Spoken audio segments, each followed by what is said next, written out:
to another edition of Frankly Green Bay, brought to you by Let Me Be Frank Productions. Hey, we're in the Astor House. You want to know more about it? Listen up. Welcome to Frankly Green Bay. Got my buddy Linda Steber. How are you? I'm great. How are you? It's been 20 years since we've seen each other, right? I know. Now, you were in the first production of Let Me Be Frank, so Frank's Dinner Theater back then, called The Temp. Tell me about that experience. Oh my goodness. We had a ball. I mean, the cast got along. I just remember feeling like I was in this amazing little community of people, and the people that came to see the show were so appreciative.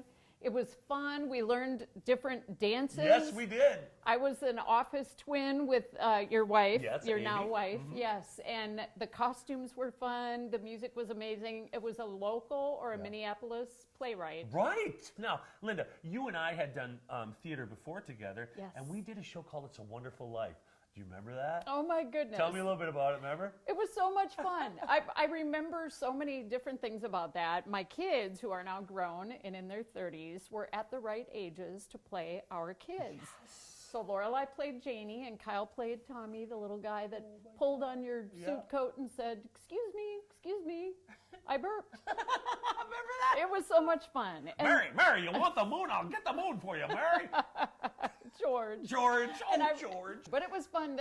The message behind that whole show, I think people just love seeing that. You never grow tired of it. And to be a part of it, it's one of my favorite movies. Now, you're from the UP area, kind of, huh? Yeah. And you started your theater experience in Theater on the Bay, correct? Yes.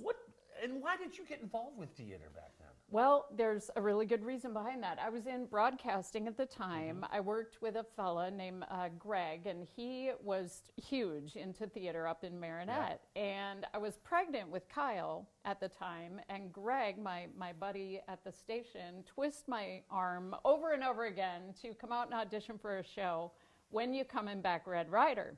Okay. And I told him I was tired, I was pregnant, I didn't think I could do nighttime rehearsals, performances and whatnot. Well, he convinced me to come out and audition, and I got a role. I had 7 lines, and I was hooked. Now let's talk about your all-time favorite role. I know you got many of them out there, but what character did you best like playing? I'd have to say it was Mary Hatch. Really? I loved that. It was a great show. It was a great show. It's always been one of my favorite movies, and it was an honor to portray someone, that character that I had watched in that movie repeatedly throughout my whole life. So second would probably be Sandy. Sandy from Grace. Mm-hmm. So now life has changed. Are you still involved? Are you doing some theater, or are you just...